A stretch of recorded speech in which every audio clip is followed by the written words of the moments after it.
So as you all know that, जैसे आपको पता ही है कि हमारी फंडामेंटल ऑफ मैथमेटिकल स्टैटिस्टिक्स की सीरीज चल रही है। इस सीरीज में हम अपना चैप्टर 2 हमने स्टार्ट किया था, that is descriptive measure. Descriptive measure का हम फर्स्ट मेजर पढ़ रहे हैं, that is measure of centre tendency.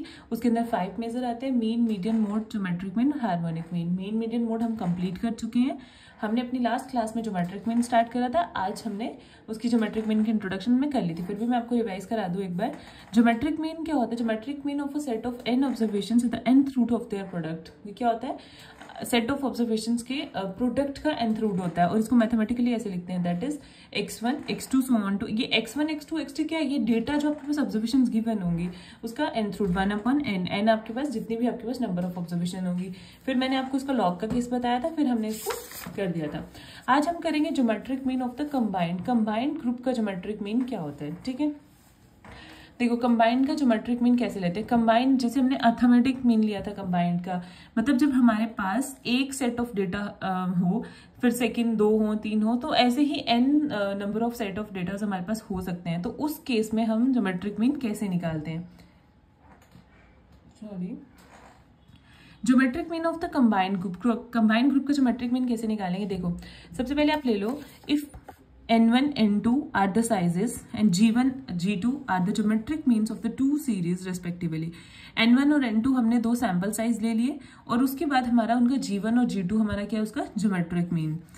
The geometric mean g of the combined series, g1 और g2 हमारे सैंपल n1 और n2 का ज्योमेट्रिक मीन है, लेकिन g क्या है? इन दोनों के कंबाइंड का ज्योमेट्रिक मीन जो है वो रिप्रेजेंट कर रहा है। ठीक है, लॉग हमें प्रूफ क्या करना है? लॉग देखो कंबाइन कैसे होगा? n1 into log of g1, n1 मतलब फर्स्ट सैंपल और लॉग g1 मतलब geometric mean of first sample, plus n2 into log g2 upon n1 plus n2। हमने ये चीज सॉल्व करके प्रूफ करके लानी है कि कैसे आता है। फॉर्मूला ये होता है सिंपल कंबाइन मीन का। आपको फॉर्मूला कभी सॉल्व करने के लिए पूछता नहीं है, पर चलो एक बार हम पढ़ रहे हैं तो एक बार हम रीड कर लेते हैं। ठीक है, बोलते हैं ज्योमेट्रिक मीन हमने, अब इसको प्रूफ करने के लिए हम सबसे पहले लेट करके क्या चलेंगे?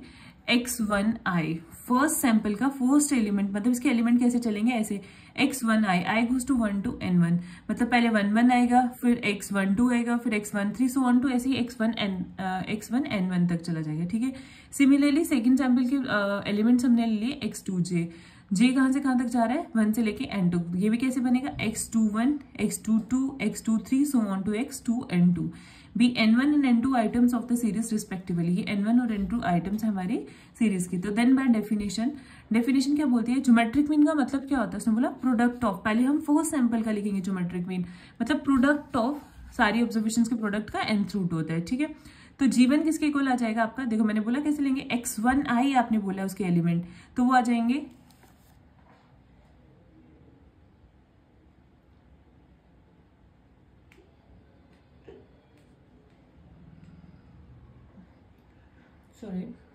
तो ये क्या आ जाएंगे हमारे पास वैल्यूज? देखो हमने बोला कि फर्स्ट सैंपल के आपके पास क्या एलिमेंट्स होंगे? x1i, तो i आपका 1 से n1 तक जा रहा है, इट मींस i आपका वेरी कर रहा है। i की वैल्यू पहले 1 लेंगे, that is x11 into x12 second value 2 लेंगे, सो ऑन टू ऐसे ही x1 n1 तक जाएगा, उसका nth रूट मतलब 1/n1 आ गया। सिमिलरली अगर हम इसमें लॉग अप्लाई करेंगे तो क्या आएगा? लॉग ऑफ g1, मैंने आपको बताया था लॉग का, लॉग m पर n का फॉर्मूला होता है n log n, तो वहां से आ जाएगा हमारे पास 1/n वहां पे, n1 यहाँ पे।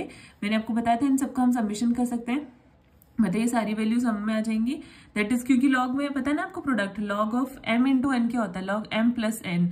तो अगर ये सारे प्लस हो रहे हैं तो हम इनको कंबाइन करके सबमिशन में लिख सकते हैं। ठीक है, तो summation of i goes to 1 to n1 आ जाएगा, which is into log x1i आ जाएगा। ठीक है, सिमिलरली g2 के लिए लिखेंगे प्रोडक्ट ऑफ ये भी n2 ऑब्जर्वेशन के nth रूट, इसका nth रूट लेंगे, दैट इज x21, j की वैल्यू 1 से लेके n2 तक जा रही है, लेकिन स्टार्ट x21 से, मतलब सेकंड सैंपल है, तो first element x21, second element x22, third element x2n2 आ जाएगा। ठीक है, इसका nth root which is 1/n2। So हमारे पास लॉग g2 क्या आ जाएगा? 1/n2, summation of j goes to 1 to n2 log x2j। Clear? The geometric mean g of the combined series is given by, combined series का geometric mean कैसे निकलेगा? हमने क्या लेट करा था कंबाइन के लिए? g। ठीक है, g इज इक्वल टू, दोनों को कंबाइन कर देंगे, x11 x12 x1 n1, इसका क्या है? x21 x22 x2n2 की होल पावर क्या आ जाएगी? 1/n1 प्लस n2, क्योंकि दोनों का कंबाइन करके लिख रहे हैं। ठीक है, अब हमने इस पे भी लॉग अप्लाई करना है, log g, अब इस पे लॉग करेंगे log m पर n, तो ये आ जाएगा n log m, तो विच अगेन प्रोडक्ट वाला केस है यहाँ पे, तो प्रोडक्ट में क्या होता है, ऐड हो जाते हैं, वो एडिशन में आ जाता है, तो इसका हमने कर रखा है, यही वैल्यू डाल देंगे डायरेक्ट। यहाँ से क्या आ जाएगा, summation of i goes to 1 to n log 1 xi, और ये आ जाएगा plus summation of j goes to 1 to n to log x 2j। ठीक है, ये वैल्यू हमने यहाँ पे लिख दी, which is equal to 1/n1 plus n2।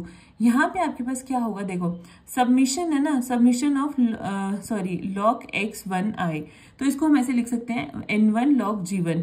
ठीक है, क्योंकि आपके पास क्या है, सबमिशन ऑफ इसकी क्या वैल्यू है, अगर हमें यहाँ से summation of i goes to 1 to n1 log x1i की वैल्यू बनानी होगी, तो वो आपके पास क्या निकल के आएगी, आपको क्रॉस मल्टीप्लाई, n1 नहीं चाहिए ना आपको, यहाँ पे n1 को यहाँ क्रॉस मल्टीप्लाई कर दोगे तो n1 log g1 आ जाएगा, तो वही लिखा है n1 log gi, इसकी वैल्यू यहाँ से बनाई। ठीक है, सिमिलरली हमें इसकी भी बनानी है, summation of j goes to 1 to n2 log x 2j की, तो इसकी वैल्यू हम यहाँ से बनाएंगे और वो बन जाएगी n2 log g2।